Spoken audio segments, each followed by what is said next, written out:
So Adam had this really interesting idea for using a venturi vacuum for the purpose of drawing oil back into the pod, radially inward back into the pod for the purpose of recirculation. And I thought I would take a look at the feasibility of that design. So the way that this thing works is you start with a nozzle, right? And at the inlet of that nozzle, you have some cross-sectional area. At the exit, you have a smaller cross-sectional area.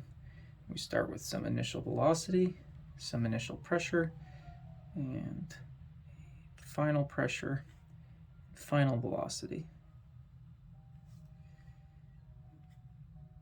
And the way that this system works is actually as a result of conservation of energy, right? So, and you can show this with Bernoulli's as well, which is just, again, an extension of that idea of conservation of energy. But what the reason that this functions is because if we start with some pressure and velocity combination at the inlet of this thing, if we take and accelerate the fluid by reducing this cross-sectional area in the nozzle, right, what happens is the velocity increases, or that acceleration of the fluid comes at the expense of reducing pressure. So it's possible to take and actually create a vacuum here as a result of reducing the pressure so much that in the process of reducing the velocity or increasing the velocity that we have, again, the possibility of creating quite a bit of suction.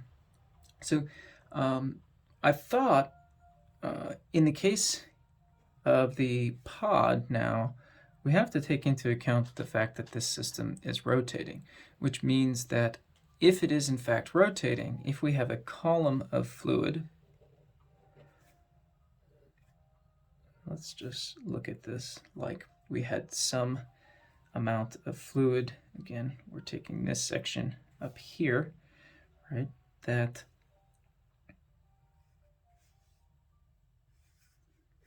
occurs, it has some mass, right? Again, if we treat this kind of like a plug, that mass is going to have some radial distance away from the center line. This whole system is going to be rotating. The column has some height.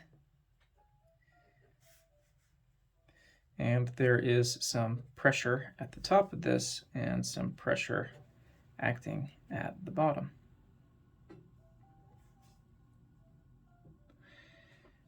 Finally, this has some cross-sectional area associated with it as well. So again, this is looking at the column of fluid. Keep in mind that in order to get this fluid moving radially inward, we need to produce enough of a delta P pressure differential between the top and the bottom of this fluid such that when it is spinning, it will overcome the effects of inertia.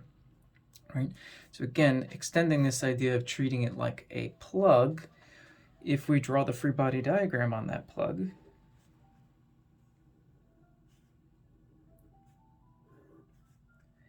we have the pressure at the top times this area. We have the pressure at the bottom times the area. This is acting here downward. This one's acting upward. And then we have at the center of gravity of this plug some inertial load due to centripetal acceleration. Right? And so if we take now downward as positive, and take the sum of these forces, what we end up with is we've got pressure at the top times A minus pressure at the bottom times A minus this inertial load, right, which is just going to be your mr omega squared. Again, keeping in mind that this system is rotating at some rotational velocity omega squared, and all of this is going to be equal to the mass of the plug times the acceleration of the plug.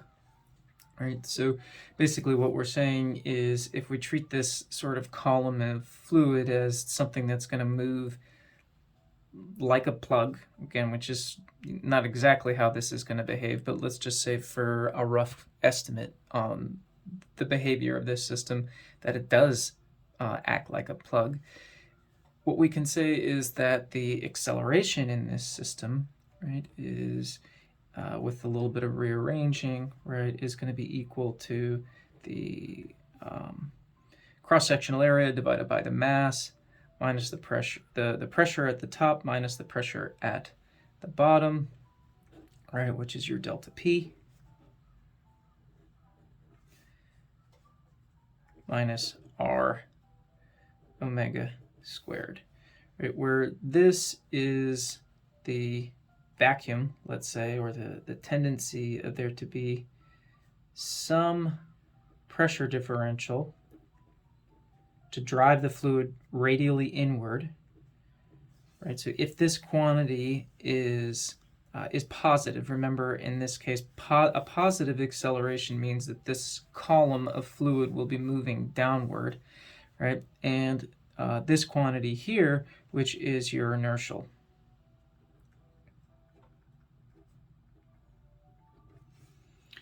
Right, and what we need to show, right, in order to understand what kind of pressure differential is required in order to pull the fluid radially inward, we have to look at the quantity that is created due to inertia. So if we kind of rearrange this thing and look at this in terms of a delta P, right, we can take the mass times the acceleration, divide that by the cross-sectional area, right, and we know that this is a force per unit area. That's equal to our delta P, this quantity here, right, minus mr omega squared over the area, right, and we can check the units on this, right, so this is going to be the mass is kilograms, right, and then we have the radius, which is in meters. Then we have per second squared for the radians here. That obviously gives us a force, right? That's mass, that's acceleration, this is a force. And then obviously we know from the area that this is meters squared, so we actually get units of pressure. So this guy has units of pressure, this guy has units of pressure, and this guy has units of pressure. So in order to show that this is going to create a flow that wants to move radially inward to overcome the centripetal acceleration, right, we need to create a delta P that is greater than this inertial term, right? So if this term comes out negative, the inertial effects or the tendency of this column to want to move outward as a result of this thing spinning are going to be greater than the effects of the pressure, which is not what we want. But I think we can take a look at the magnitude here if we choose a example, right? So if we were to now take and consider something on the scale of what we will be producing, so let's again look at a dimensional case and see what kinds of magnitudes of pressure are required in order to draw this thing inward. So we have some quantity H here, again drawing our center line. Now the scale of some of the things that we are looking at, if we say that this column is going through the thickness of the shaft and maybe the pod wall, all right, let's just say that that has an inside radial dimension of 3/4 of an inch. Let's say that it has an outside dimension of 1 inch. And let's just say, for the purpose of discussion, that this is an 1/8 inch in diameter. It's probably bigger than what we'd actually make, but again, just for the sake of getting rough numbers, let's see what this looks like. If we take our fluid to be mobile jet oil 2, so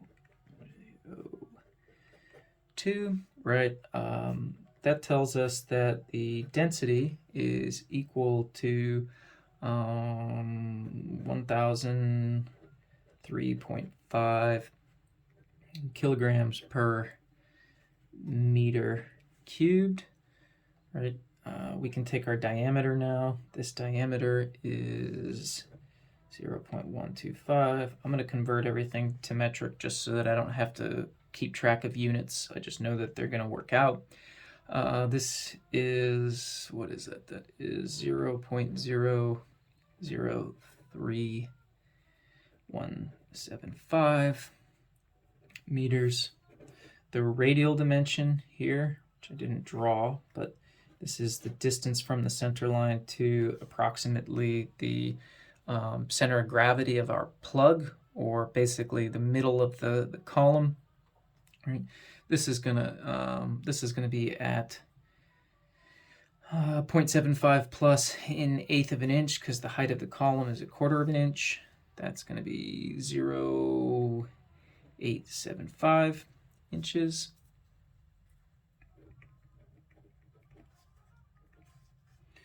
Which is 0.022 meters. This thing's spinning. Let's say that that's 100,000 RPM. All right, so 100,000 RPM is approximately 10,472 radians per second. Right, we have the height of the column, which is 0.25 inches, which is double this number here, 0.00635 meters. Okay, and if we go back to our calculation here, right, which says that we want to figure out what magnitude of pressure is required to make this a positive number. So basically we're looking for the point where these two guys are equal to each other, right? So if we look at that quantity, right, we can say here that the delta P required in order to make this thing just in static equilibrium, right? So the vacuum equals the inertial effects is equal to mr omega squared over A. Now, to limit these calculations, right, m over A, right, we know that m is equal to rho times this area times the volume of the column. We divide that by the area. These guys cancel out. We still have r, and we still have omega squared. This is going to be equal to sorry, this should not be times the volume. This is the area times the height. Right, so rho times h times r omega squared is going to give us the pressure, right? The magnitude of pressure that is required. So if we go ahead and plug in those numbers, what we end up with, again, those numbers being this delta P being 1,003, right, times h here, which is this 0.00635 times the radius, and the radius in this case is 0.022, right, times 10,472 squared. This number is the killer, right? This is huge.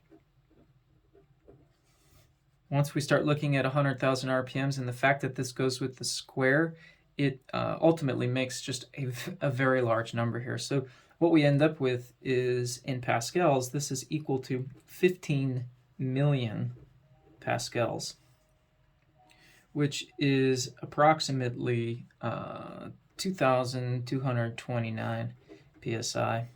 So we need to create 2,229 psi of vacuum pressure in order to bring this column of fluid radially inward. We could take this a little bit further and look at whether or not that is actually feasible. Like, will we in fact choke the flow in this location in order to create that amount of pressure drop, right? Assuming that we have again some velocity at the inlet and some pressure condition at the inlet, right? What happens to the flow as it works its way into this nozzle? Could we create enough velocity at location 2, right, which, in this configuration is limited by the speed of sound, right? So the fastest that this velocity can go to is the speed of sound. I'm actually not sure that we can create this much vacuum pressure, but just a rough estimate on what that magnitude is.